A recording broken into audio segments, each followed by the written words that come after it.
And welcome. I'm Maggie Gallagher. I'm the executive director of the Benedict 16th Institute. Let me switch us to speaker view. And we are here today. Yesterday was the Feast of the North American Martyrs. And today we're here to celebrate these American saints and heroes. In a minute, let me just give a brief introduction of everyone, and then we will go to the opening prayer. So Beth Lynch, who's here to educate and inspire us with the lives of these martyrs, is the museum curator at the North American Martyrs Shrine, which is properly called Our Lady of Martyrs, which I didn't really know was a title often used of Our Lady, but that's for another day. And Kevin Kakvinsky, you may be popping up. He is our Director of Mission Advancement at the Benedict 16th Institute. Our poet in residence, James Matthew Wilson. I have a good tagline for him. When I was introduced to his work, because Dana Gioia, I was looking for someone to write a poem about the Mass of the Americas, and Dana Gioia couldn't do it, but he said, get this James Matthew Wilson. He's the future of Catholic letters in America. So we're so glad that he's joined our company.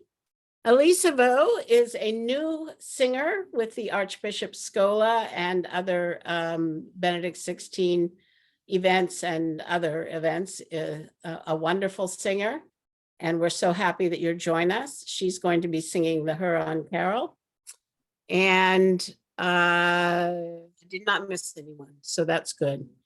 So Beth, I think there is a special prayer to the North American martyrs. Could you lead us and open in with that? Yes, prayer? Of course. Thank you. In the name of the Father, and of the Son, and of the Holy Spirit. O God, who by the preaching of the blood of the sainted martyrs, Saint Jean de Brebeuf, Saint Isaac Jogues, and their companions, did consecrate the first fruits of the faith in the vast regions of North America, graciously grant that by their intercession, the flourishing harvest of Christians may everywhere and always be increased, through our Lord Jesus Christ, your Son, who lives and reigns with you in the Holy Spirit, one God, forever and ever. Amen. Amen. Thank you, Beth.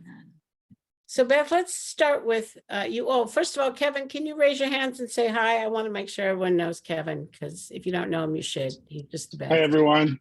Good to be with Kevin. you. Beth, you're going to share with us something, since it is the actual celebration of their martyrdom. You're going to share with us something of the story. Where should we begin with? Yes. About this? I think the best place to begin is with the love of God, because nothing else compelled these missionaries to come to the New World other than to share this God of love, whom the people in the New World had never met, and to share the person of Jesus Christ, the God-man who came to save us. So to begin with that, and to understand that they had to have been so full of this love for it to overflow to the neighbors all over the world without any concern for, were they going to find minerals or gold or territory or furs or whatever else. It was all for the love of God. And it was also for obedience to Jesus Christ, who said to go, make disciples of all nations and baptize them in the name of the Father, Son, and Holy Spirit. So this is what motivated them. And I love a quote that I found from Saint Jean de Brebeuf. He said that among the other qualities with which the labors in this mission ought to shine, it is gentleness and patience that hold first place. This field will never bear fruit except with amiability and patience. One should never hope to force it by violence or severity. So that's who these people were. They loved the people they came to serve, and they did it with gentleness and enculturation. So Isaac Jogues was he was one of the there are 8 North American martyrs. You know, we celebrate primarily 3 at Orisville, but there were 5 also in Ontario. And he came to the New World, was so excited when he finally arrived that he called his arrival his Christmas Day. All right, that's how excited he was to be there. And he was energetic, and he was quick, and he was intelligent, and he supervised the building of the big St. Marie mission they had up there. He was spiritual director for the lay people up there. He was everywhere. But Isaac Jogues was not a ambitious leader. And isn't this curious that he's the one who God raised up? And the reason we know him so well and his martyrdom is because he was the one who volunteered to make an 800-mile canoe trip between their missions near Lake Huron and their supplies in Quebec, Iroquois-infested waters, because of the wars going on with the Huron and the Iroquois. And why did he do that? Not because he knew the languages and could hold up well and knew their idiosyncrasies. He did it, he said, because it's better I die than someone who is of more worth than these missions. So this is a wonderful insight into Isaac Jogues, a very, very humble priest. And yet he's the one that God chose. And when he was put in a position to be a leader, he was. So that's who he was. Now, Isaac Jogues, he was traveling with many Huron, many of those who had converted to Catholicism. And this is another thing I'd like to just mention, however briefly, is that it could not have been easy for the Native American people to convert to Christianity because it was so different than anything they had ever known, and it was contrary to many parts of their culture. And we see this, you know, I mean, I think of the great Saint Teresa Benedicta of the Cross, who was a Jew who converted to Christianity, and how difficult that was for her and her family to leave that to come to something new, even more so with the Native American people. And yet what got their attention? This God of love. They had never heard of such a thing. You know, their gods were nature and the power of nature. It was about various gods that they sacrificed to, including people, to appease and to gain favor with. But the God of love, who's the only sacrifice he wanted was his own son in order to bring us to him, this was like nothing they had ever heard before. So the Hurons who converted, many of whom Isaac Jogues himself had baptized, he referred to them as his spiritual children. All right, so we have this blending already of the French Jesuit Catholic priest missionaries and the Hurons who had been with their Native American spirituality for centuries and centuries, and somehow recognized something different and something true that I love to quote Pope Benedict XVI when he said that we have this primal remembrance in us for the good and the true. And often people will recognize it when they hear it. And he said, so mission is not only justified, it's necessary, because people are waiting for this even before they know this is what they're looking for, but when they hear it. So these Native people, I think that primal remembrance in them was activated by the way the Jesuit Catholic priests were able to convey the gospel and the person of Jesus Christ to them. All right. So far, so good. Yeah, well, tell us a little about how Isaac Jogues came to be. What was his martyrdom? What happened to him? So when he was traveling with the supplies, traveling with the Huron, he and Rene Goupil as well. Let me stop a minute and say, what year are we talking about? 1642. So the very 1640. earliest part of American history, really. Yes. Yes, and historians still look to the writings of the Jesuit missionaries and the Jesuit relations for the basics of what was happening in here, who these people were, what the landscape was. Yeah, they were remarkable, adventurous men, very rugged men. You know, I think that's what first got my attention with them. These are rugged, masculine men. These were not wimps. You know, they could hold up under weather and danger and the raging rivers, and they were just awesome men. And that was something else too that the Native American people recognized and appreciated about these missionaries was their manliness. Don't we need more of that in the church today? So this was something that attracted them as well. So Isaac Jogues, when he was captured along with a few of the other Frenchmen, but mostly with the Huron, there were very gruesome tortures that happened, not necessarily because they were Europeans, but the Huron Iroquois wars that had been going on for so long, they were doing these things to each other, back and forth, back and forth. And what we always recognize in St. Isaac Jogues in paintings and statues are the missing fingers, all right? And the story is that most people hear is that his fingers were cut off so that he couldn't celebrate the Mass. He couldn't hold the consecrated host without his specially consecrated canonical fingers, all right?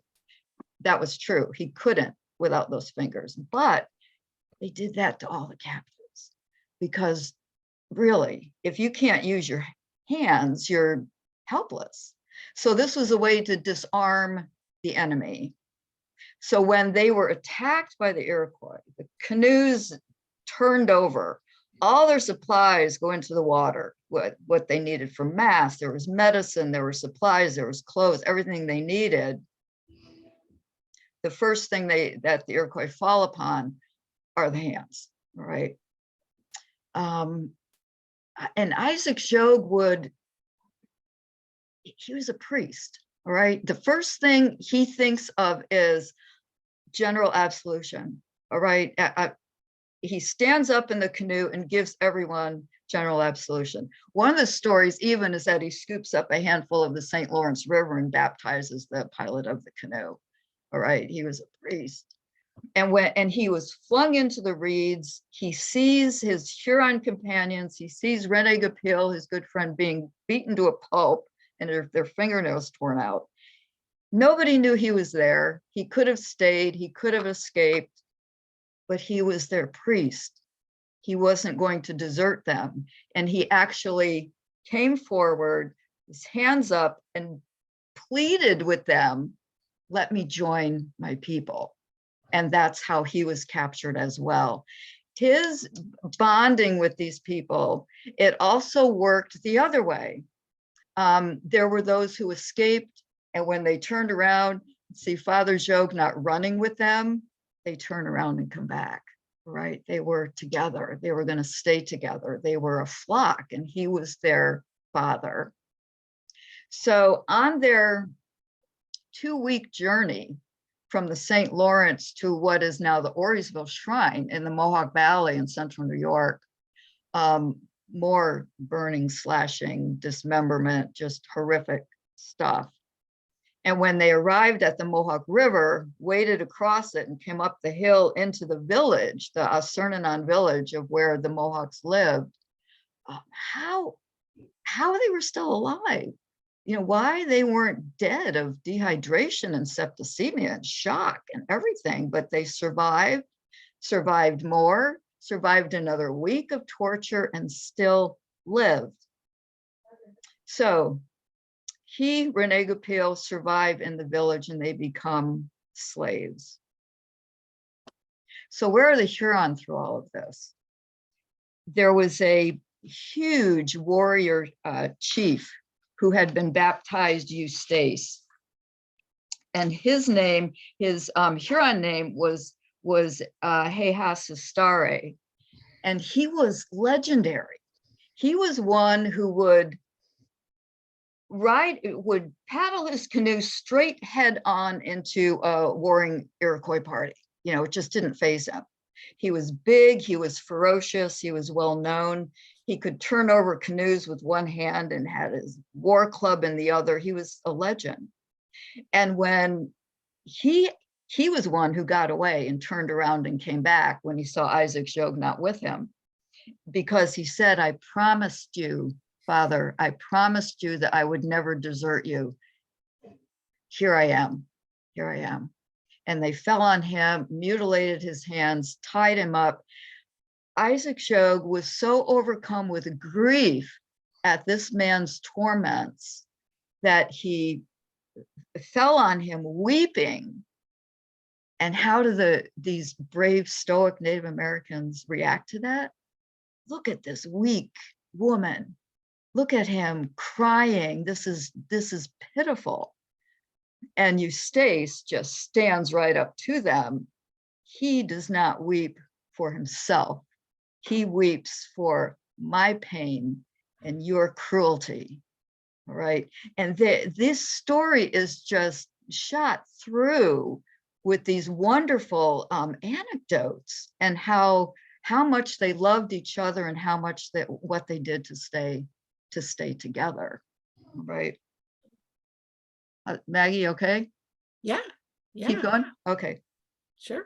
So when Eustace got to the Mohawk Valley, along with Isaac Jogues, Rene Goupil, and the others, they decide, okay, we're going to really have a time with him. And it was common after the hands mutilated in this, burning was the thing. And it could take days. I mean, they could just kind of roast these people.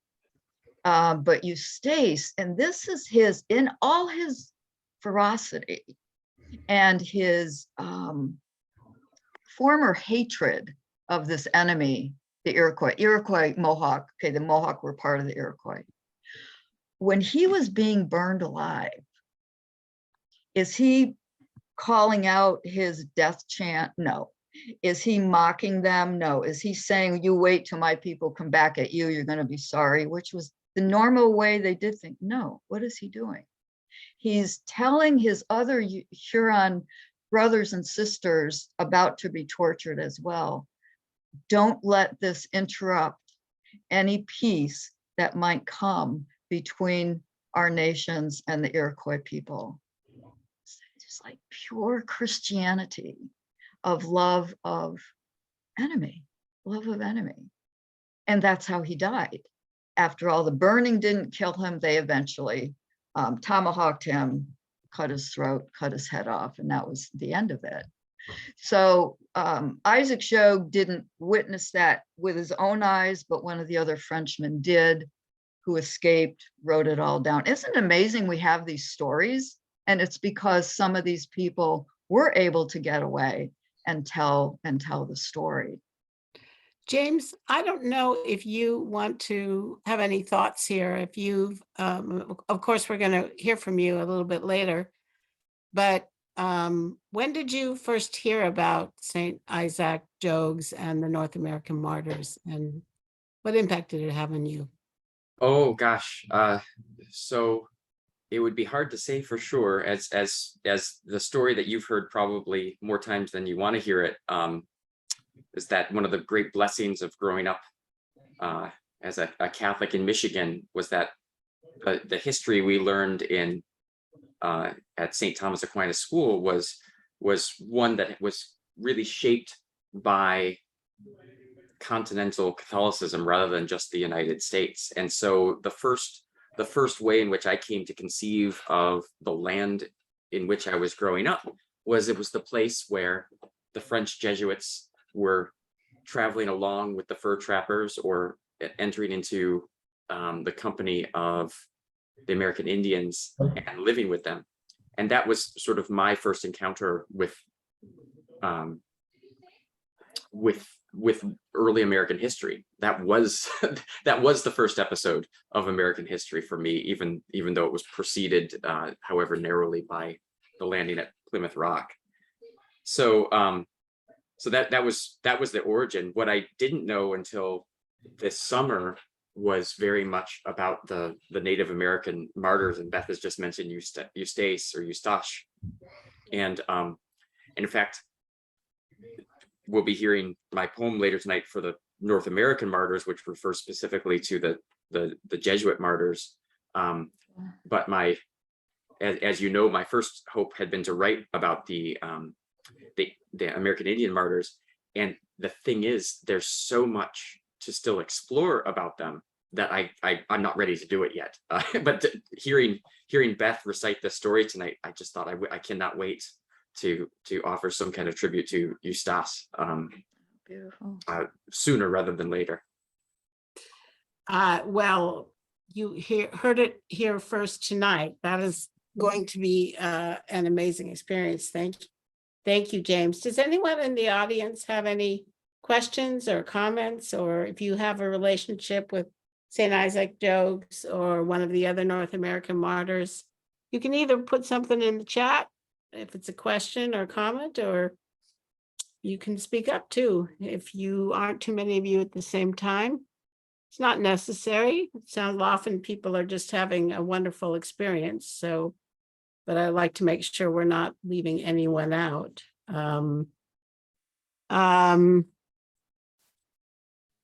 Can you hear me, Maggie? Is that Marilyn? Yeah, it's Marilyn. I came in late, I'm sorry. But hold on, how old were all of these men at this time? Were they middle-yeared or young men? Beth, you want to? Well, Isaac Jogues was in his 30s. He's in his mid-30s. I don't have ages for all of the Native Americans. Most were in their 20s and 30s. Yeah, so they were, I mean, they were in their prime.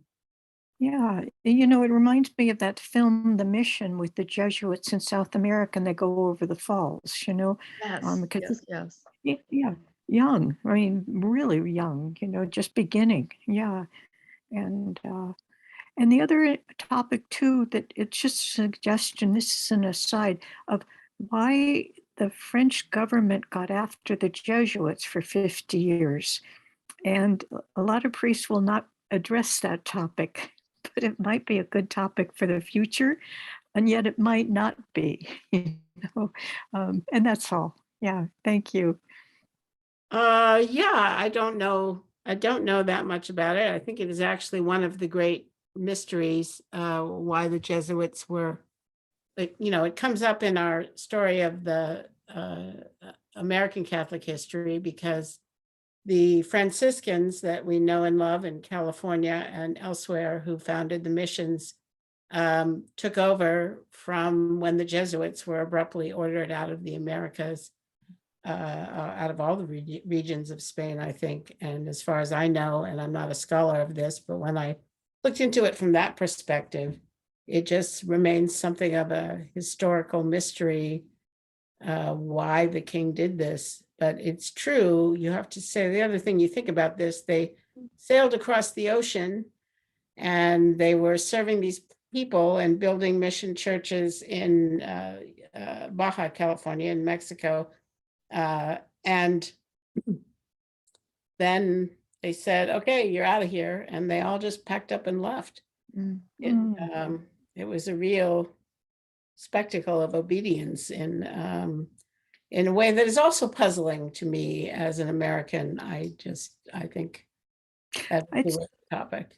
Yeah, Maggie, I think it's been kept hush because I brought it up somewhere else at a meeting, you know, innocently, because I'm not knowledgeable on these things, because of what how we see the Jesuits, you know, in our. I don't know if we all see them in the same way, Marilyn, but I think maybe it's an interesting conversation, but it's probably not our topic for tonight, Marilyn. So thank you for raising that. Is there somebody else who wanted to pipe in a little bit before we move on to the next part of our program? No? All right, well, then let me introduce, but I'm going to introduce Elisa Vo to sing for us the Heron Carol.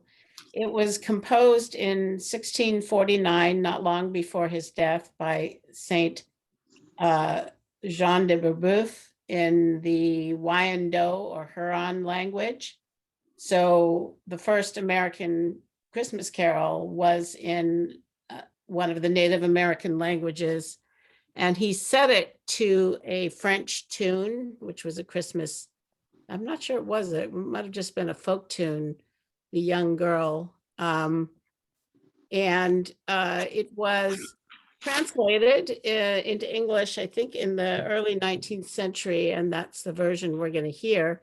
But before we do, Beth, maybe could you say a few words about Saint Jean de Brebeuf, who is also one of the North American martyrs? I Oh, think, by the sure. way, one of the reasons we don't know as much as we should about the North American martyrs in America is they started out being the Canadian martyrs. And so, of course, we didn't pay any attention. But Saint Isaac Jogues and his colleagues all died in what is now New York. So they changed the name, and we get to claim them as part of American history. So what Exactly. about Saint John de Brebeuf? Right, right. He was one of the first of the Jesuits, not the first, but one of the first to come to the New World. He had an amazing talent for language. He took to it fairly easily, which, the Huron and the Algonquin and all these others, to such an extent that he wrote dictionaries so that the other novices coming could learn.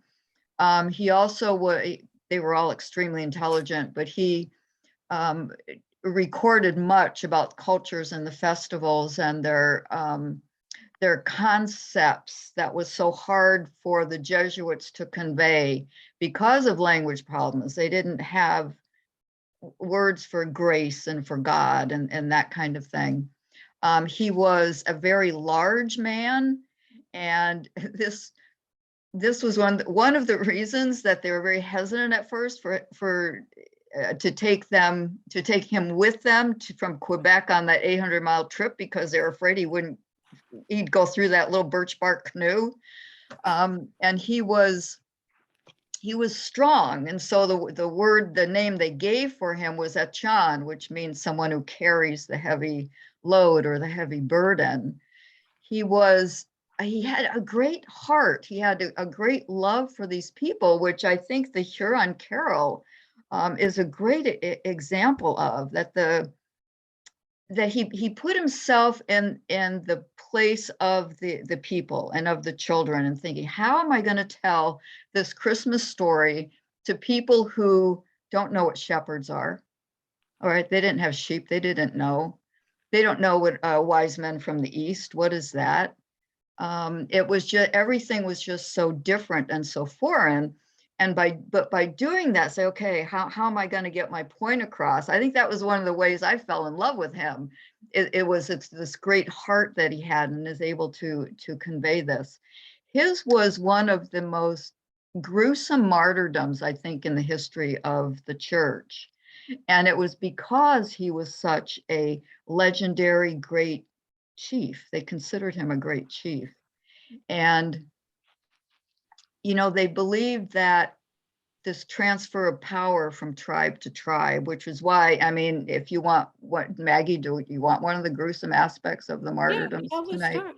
After, he couldn't speak because of the mutilation of his face and the boiling water, and, just a mockery of baptism went over him and all these horrid things. But what finally they did to kill him was to rip his heart out, okay, and roasted it, ate it. Why? To consume his power. This was how much they thought of him. So Jean de Brebeuf, just an amazing giant of a man. They called him the giant of God. And when you go to the Midland, Ontario area today, you can find the place where St. Ignatius Mission was, which is where he actually died. And there's hardly anything there but a cross, not a crucifix, a wooden cross, and two stakes in the ground beside the cross. It absolutely took my breath away when I saw that. Wow. Gruesome, loving. He was a bold leader, friends with Isaac Jogues, loved the people. That's why he was here. I want to give a shout out to Sarah, who's 11 and has been loving learning about Isaac Jogues and Jean de Brebeuf in the 5th grade. So Sarah, thank you so much for joining us. I hope you're finding this fruitful. And we have a question as well about the relationship. Is there any connection between Saint Isaac and Saint Kateri? That's from Jessica, who says her babies will not allow her to unmute. So God bless you for bringing your babies and not. and Okay, stay- very good. They didn't know each other personally. They never met. Saint Kateri was born 10 years after the death of Isaac Jogues. However, because the Mohawks were an oral tradition, everybody knew who Isaac Jogues was. All right, everybody in the Mohawk Valley knew. Everyone knew what happened to him. So Well, I'm and sure her that mother- her growing mother was a Catholic convert. Saint was a Kateri. Catholic convert. She was an So would she have Algonquin. been converted by some of Saint Isaac's brethren, or how? Right, we don't know who. We don't know who baptized her. It might have been. We don't know.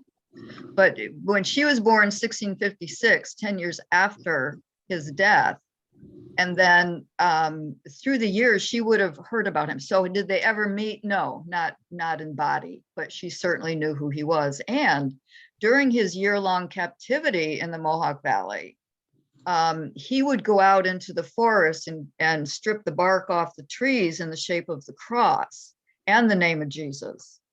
And I wonder if she might have seen some of those. Sometimes we see her pictured with the cross in the forest, which she probably did that practice as well, but it just makes me wonder, maybe some of those crosses were actually the ones that Isaac Jogues put there. It could be. Well, thank you, Beth. Elisa, do you want to treat us to a Zoom live version of the Heron Carol? Absolutely.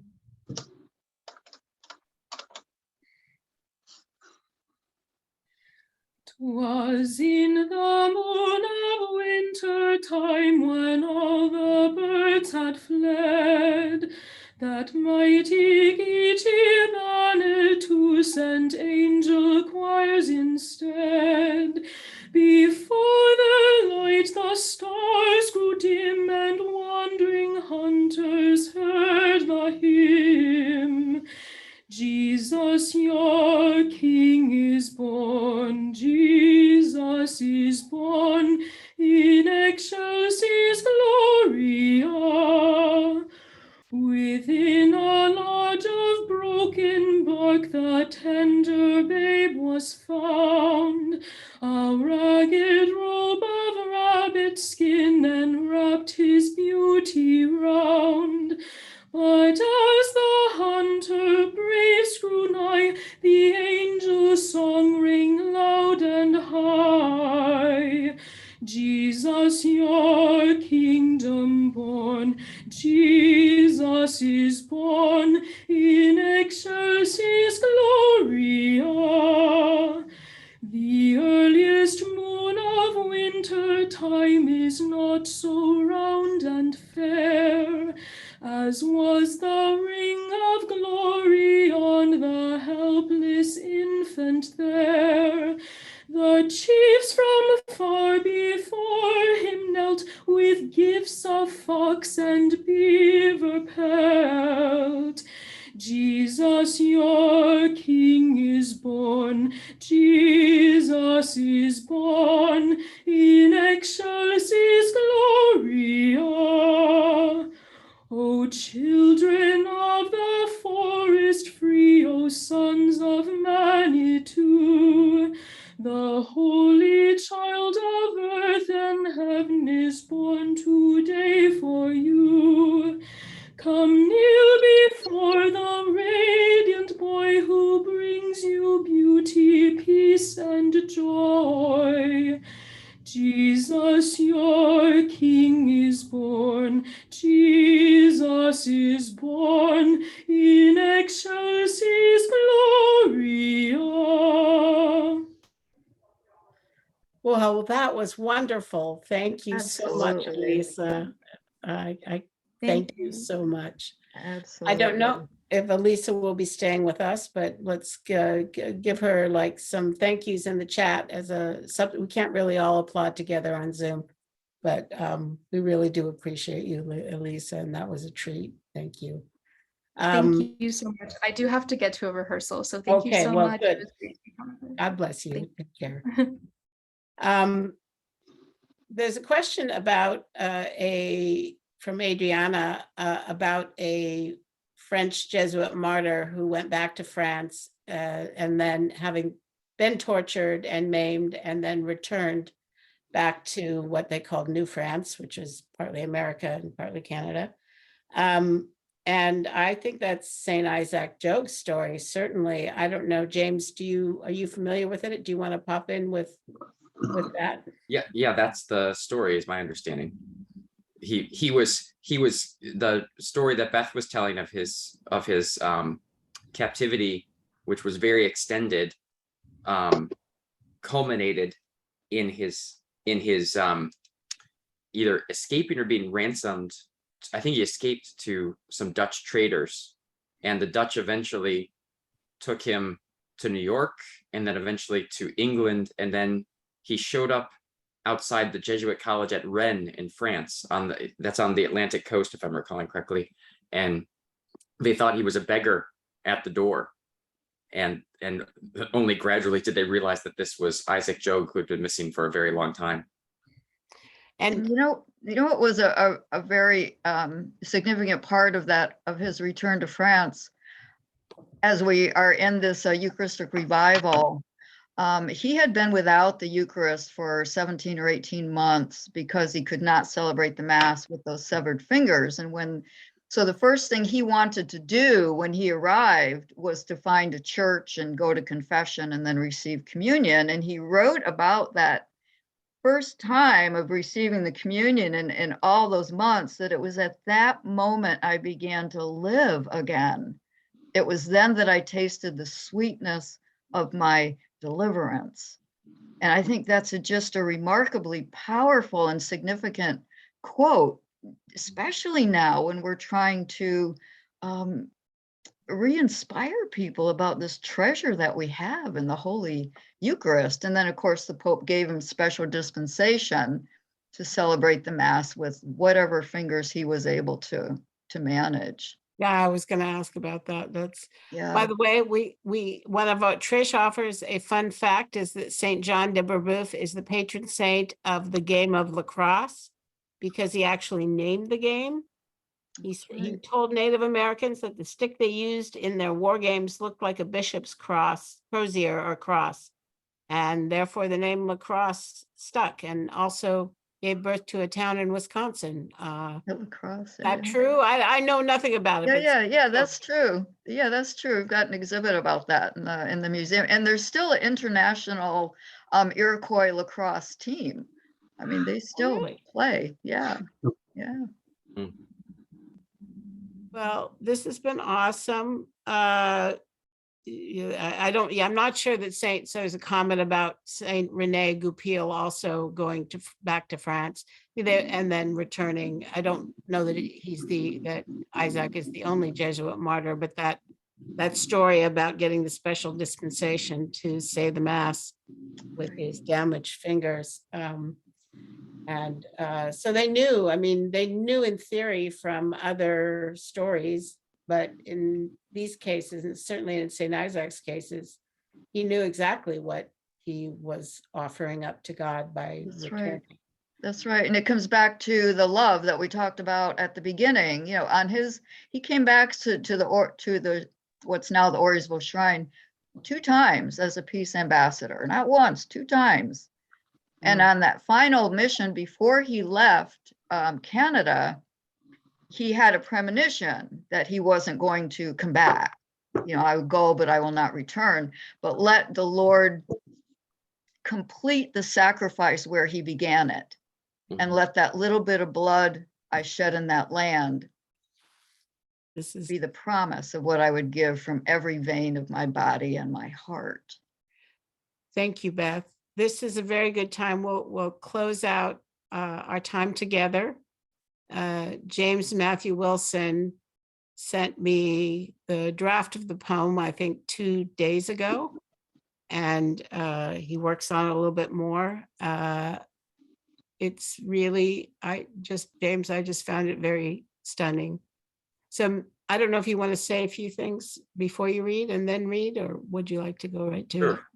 Yeah. I'm gonna share screen too in just a minute when I read it, so that people can, just hearing a poem for the first time without the text can be a challenge.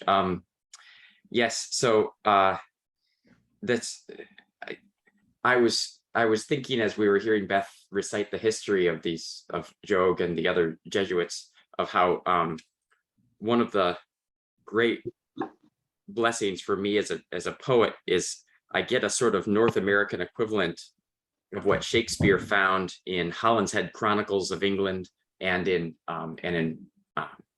Plutarch. For many of his plays, Shakespeare simply went roving through the Hollinshead Chronicles of early events in England, or went back to Plutarch's Lives for and to find plots for his plays. And beginning with the River of the Immaculate Conception, one of the amazing experiences I've had was being able to go to sources, in a sense, even more exact and precise and authentic than Hollinshead and Plutarch, and that is the Jesuit relations. When I was writing the River of the Immaculate Conception a few years ago to read, I read Francis Parkman, the famous American historian of the Jesuits. I read August Derleth, Kevin Starr. I read all kinds of Daniel Sargent, excuse me, all kinds of historians on the early history of Catholic America, and all of them were very enriching. But what you need for a poem is what can only be found in the raw details of a first-person account.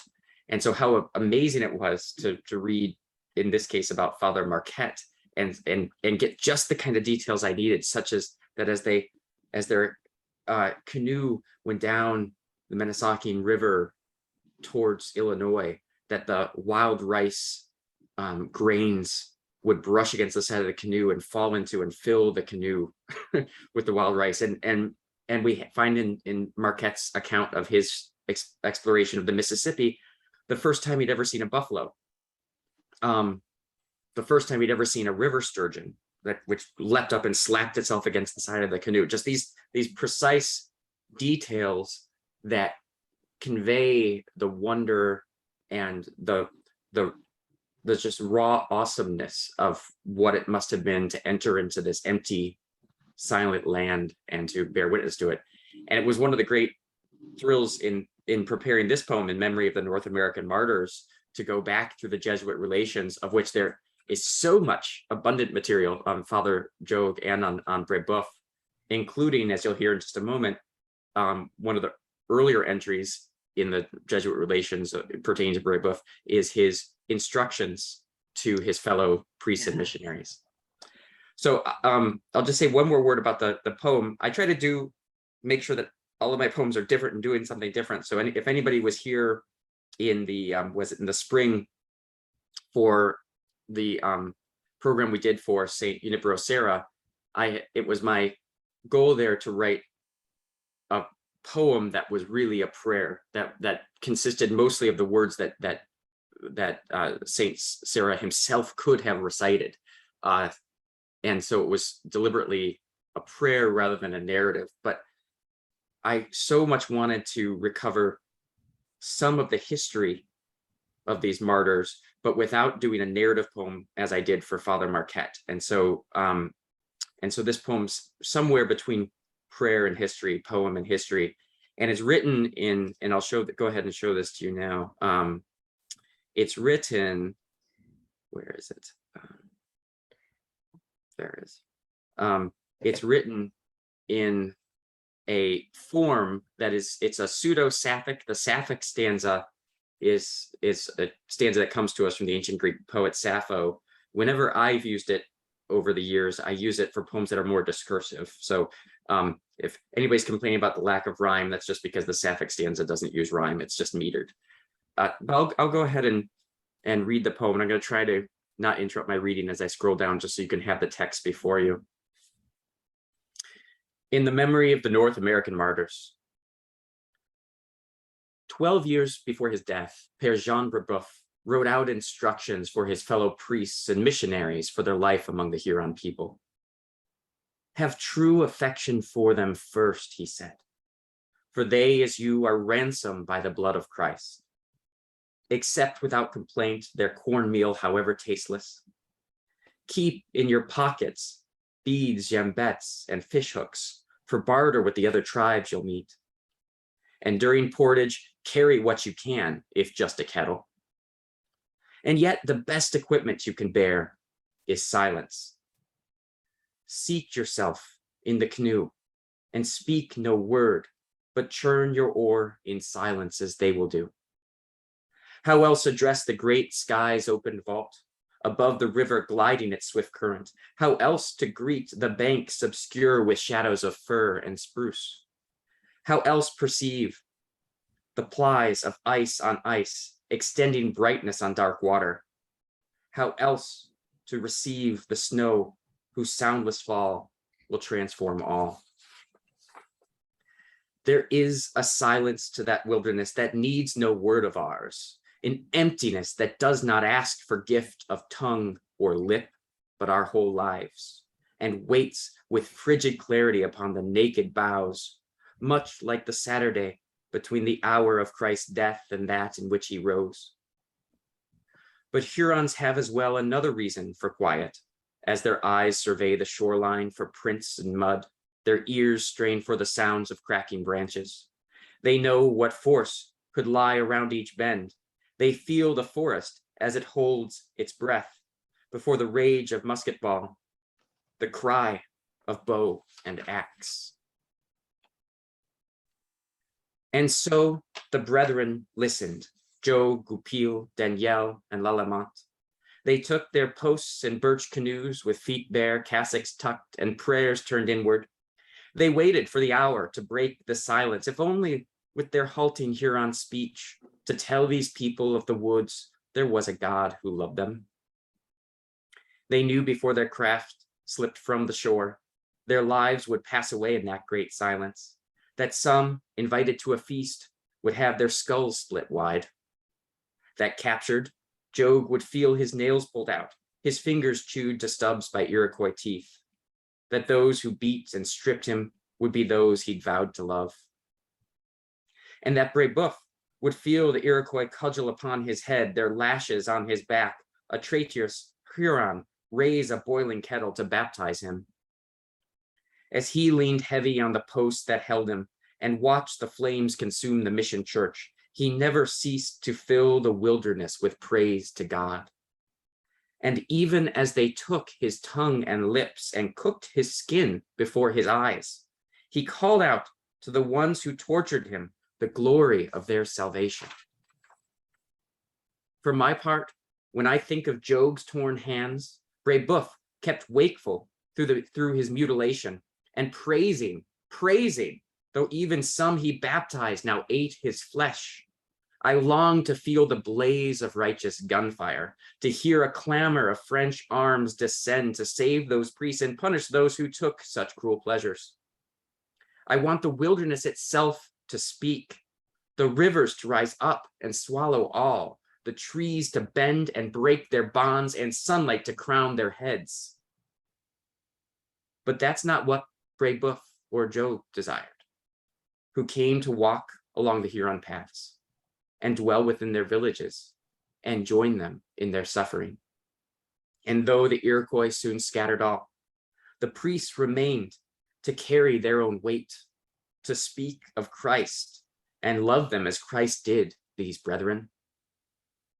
For Jogue heard, even in his silent heart, you go not to return. The wilderness, an altar where he made himself to God, burnt offering.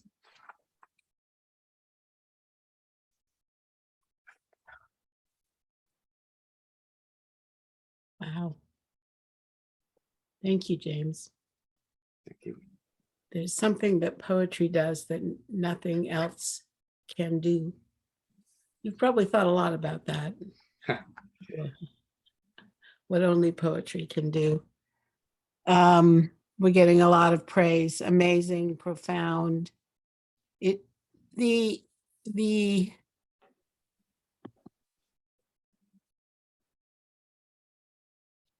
The human the very human reaction, you know, in the middle, that when you watch this horrifying injustice being done, you want the cavalry to ride in to the rescue and nature itself to rebel.